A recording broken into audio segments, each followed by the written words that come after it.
vives en una zona donde hace muchísimo calor y muchísima humedad, o estás en un país como en España, que comienza ahora la época estival, y te encanta hacer pan, pero no sabes cómo controlar y regular la temperatura de tu masa para que esté por debajo de 30 grados y poder hacer fermentaciones lentas y prolongadas, que es como nos gusta hacerlo en este canal, entonces estás de suerte, porque hoy en este vídeo te voy a dar 7 consejos, 7 trucos, 7 claves prácticas que vas a poder poner en marcha desde ya para controlar la temperatura de tu masa. Así que si quieres aprender todos estos trucos, todos estos consejos, quédate hasta el final, no te pierdas ni detalle, comenzamos.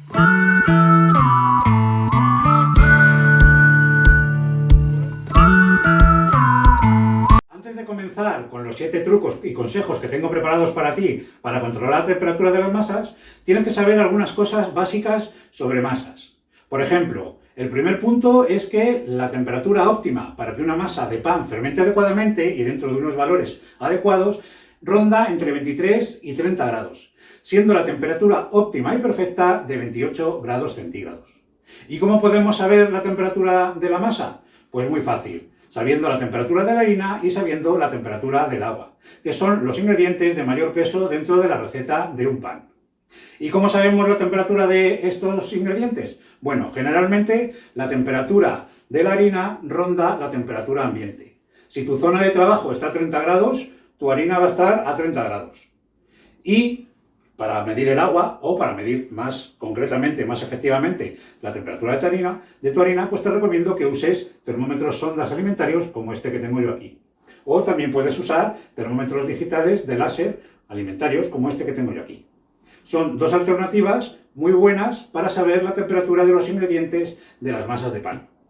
Y una vez que tengamos las temperaturas de la harina y la temperatura definida del agua, podremos saber la temperatura final que va a tener nuestra masa una vez mezclados estos ingredientes, haciendo una pequeña fórmula muy fácil y muy sencilla.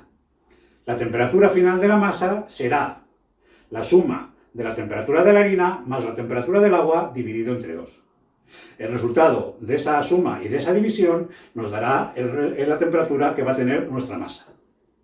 Es una fórmula aproximada, ¿vale? Pueden rondar grados arriba, grados abajo, dependiendo de factores como que también le vamos a aplicar temperatura cuando amasemos con la mano, dependiendo del tipo de material en el que vayamos a poner la masa. No es lo mismo madera, que es más cálida, que acero o vidrio, que es más frío.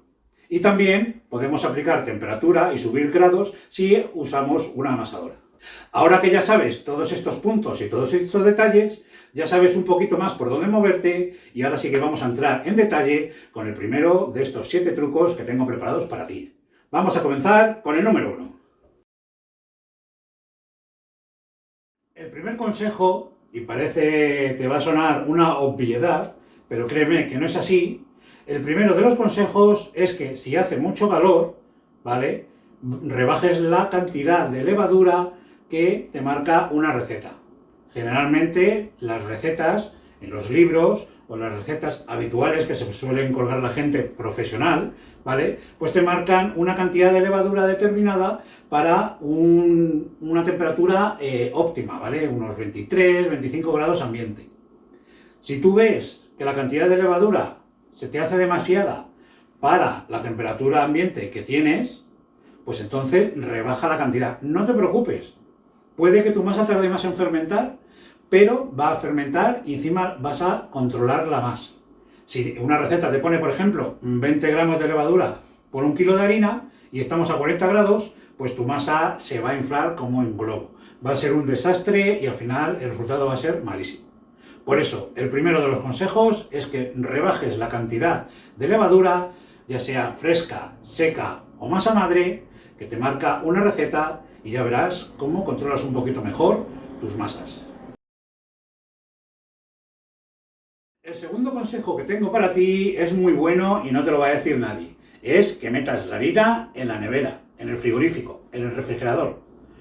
Mete tu harina, ya sea 1 kilo, 2 kilos, 3 kilos, la harina que vayas a emplear la noche anterior en la nevera, en un recipiente hermético, en un tupper o similar, y esa harina va a bajar hasta la temperatura que tengas en tu nevera, 4, 5, 7 grados, 8 grados.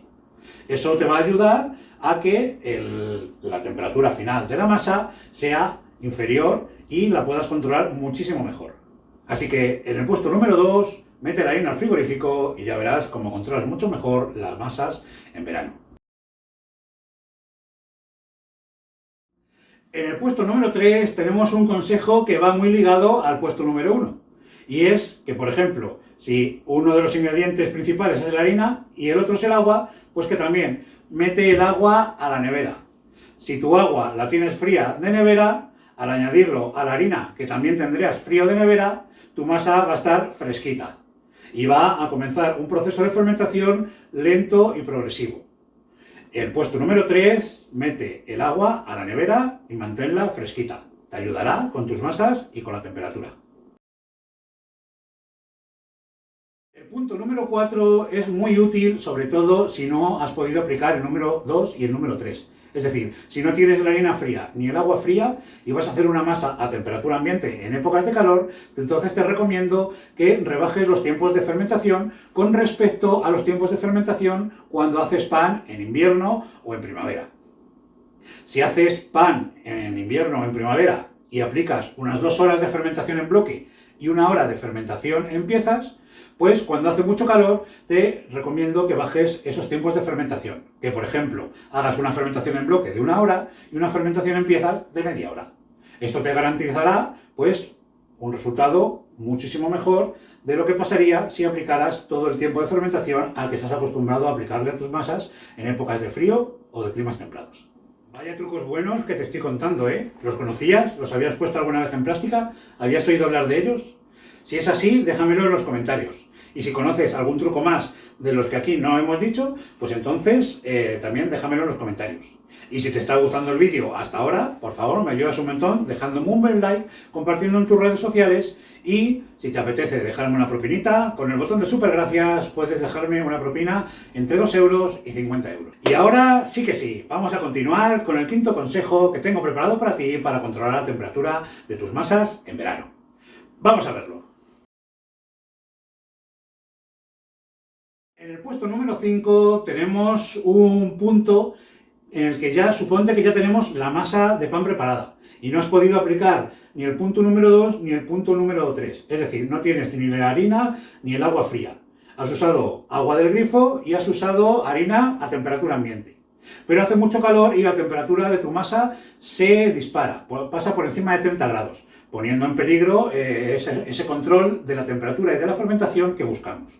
Vale, pues en el número 5 tienes el uso de la maquinaria que tienes disponible en tu casa o en tu panadería, en el caso de que hagas pan a nivel profesional. Coges tu masa y la llevas a la nevera. 20, 30, 40, 50, el tiempo que sea necesaria para que la temperatura de tu masa rebaje los 30 grados. Y no te preocupes por la fermentación, porque las levaduras, aunque metas la masa en la nevera, si la temperatura de la masa sigue estando por encima de 23, 24, 22 grados, pues entonces tus levaduras van a seguir trabajando. Es decir, que aunque metas tu masa de pan a la nevera, las levaduras van a seguir trabajando, pero por debajo de 30 grados, garantizándote una fermentación lenta y prolongada. En el punto número 6 te doy un consejo muy útil. Si usas amasadora te recomiendo que no la uses, que lo hagas a mano. Las masas de pan en verano las hagas a mano. Puedes usar, por ejemplo, el método 20-20 que te enseñé a hacer, por el cual no tienes que volver a amasar nunca más. ¿Por qué? Porque la fricción de la amasadora contra el cubilete de la amasadora y la fricción de la pala o del gancho, lo que van a hacer es aumentar la temperatura de la masa en bastantes grados en muchos casos. Estamos hablando de 5, 10, incluso 15 grados de aumento de temperatura. Es muchísimo calor aplicado a tu masa si haces tus masas de pan en verano usando la amasadora. La amasadora te la recomiendo para aumentar la temperatura de tus masas de pan en invierno, ya que la fricción y esa temperatura además nos va a venir bien. Pero en verano te recomiendo que no uses la amasadora para hacer masas de pan. Usa el método 20-20, usa tus manos y aplicarás muy poquita temperatura. Y en el puesto número 7 tenemos también un truqui que yo uso mucho para controlar la temperatura de mis masas. Y es que metas el bol, el recipiente donde vayas a hacer tu masa, ¿vale?, al frío. Ya sea al congelador o ya sea a la nevera. Que se enfríe bien. Ese recipiente frío lo que va a hacer es aplicarnos menos calor y darnos menos calor a nuestra masa. Al revés, la va a contener y va a aplicarle un poquito de frío hasta que se estabilice. Esto nos garantiza que el bol donde vamos a hacer la masa no le aplica temperatura ni sube grados. Así que un truco, el último truco, el séptimo, es que metas tus boles, sobre todo de cristal o de acero inoxidable, al frío, ya sea al congelador o a la nevera. Y esto hará que tu masa, pues, controle muchísimo más esa temperatura y no se lance y se dispare hacia arriba. Y hasta aquí el vídeo de esta semana. Espero que te haya gustado, espero que metas las manos en la masa, que pongas en práctica todos o la mayoría de estos trucos para controlar la temperatura de las masas, sobre todo en épocas de verano y épocas de calor, o en zonas donde hace mucho calor y mucha humedad, y que me cuentes sobre todo si te han dado buen resultado y si te han funcionado. Y si conoces alguna más de las que aquí no hemos hablado, déjamelo en la sección de comentarios. Comparte en tus redes sociales, déjame un buen like y espero verte muy pronto en un nuevo vídeo. Y si te gustan más vídeos como este, házmelo saber también en los comentarios. Nos vemos pronto. Adiós.